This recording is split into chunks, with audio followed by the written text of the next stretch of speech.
run to the stumps and taken the bails off.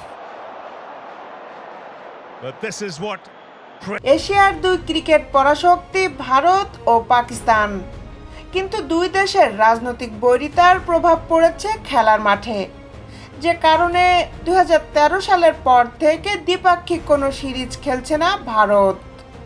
Pakistan খেলতে চাইলেও ভারত তাতে রাজি হচ্ছে না।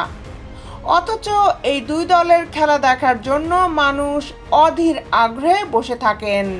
ভারত আন্তর্জাতিক ক্রিকেট কাউন্সিল এবং এশিয়ান ক্রিকেট কাউন্সিলের টুর্নামেন্ট ছাড়া পাকিস্তানের বিপক্ষে খেলতে চায় না।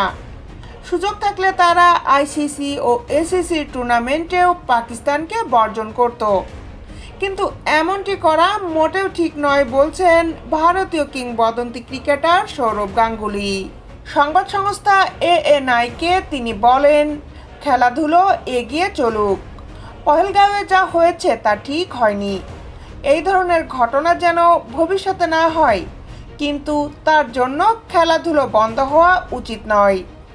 অতীতেও ভারত সন্ত্রাসবাদের বিরুদ্ধে কড়া অবস্থান নিয়েছে, কিন্তু পাশাপাশি খেলাধুলাও চলেছে। পাকিস্তানের সঙ্গে ক্রিকেট ম্যাচ খেলতে রাজি হওয়ায় ক্রিকেট বোর্ডের সিদ্ধান্তে ক্ষুব্ধ তৃণমূলের সর্বভারতীয় সাধারণ সম্পাদক অভিষেক বন্দ্যোপাধ্যায়। সোমবার নিজের এক স্যান্ডেলে অভিষেক বন্দ্যোপাধ্যায় লিখেছেন, ভারতের পাকিস্তানের সঙ্গে কোনো সম্পর্ক রাখা উচিত নয়, কোনো ক্ষেত্রেই নয়। একমাত্র সম্পর্ক হওয়া উচিত যুদ্ধক্ষেত্রে। তিনি আরও লিখেছেন, দশকের পর দশক ধরে পাকিস্তান আমাদের দেশে সন্ত্রাস রপ্তানি করেছে, অগণিত নিরপরাধ ভারতীয় জীবন কেড়ে নিয়েছে, পরিবারগুলোকে চিরতরে ভেঙে দিয়েছে।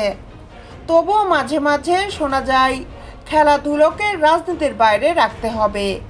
না, এ আর চলতে পারে না। যখন একটা দেশ আমাদের বিরুদ্ধে ছায়াযুদ্ধ চালায়, তখন কোনো নিরপেক্ষ ময়দান বলে কিছু থাকে না। শহীদদের রক্ত কোনো ক্রিকেট পিচের ঘাসে ধুয়ে ফেলা যায় না।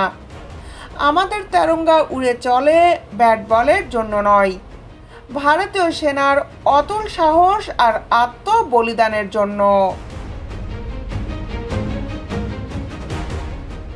দেশ বিদেশের খেলার আপডেট নিউজ পেতে আমাদের সাথেই থাকুন। Justice sports, Dhaka.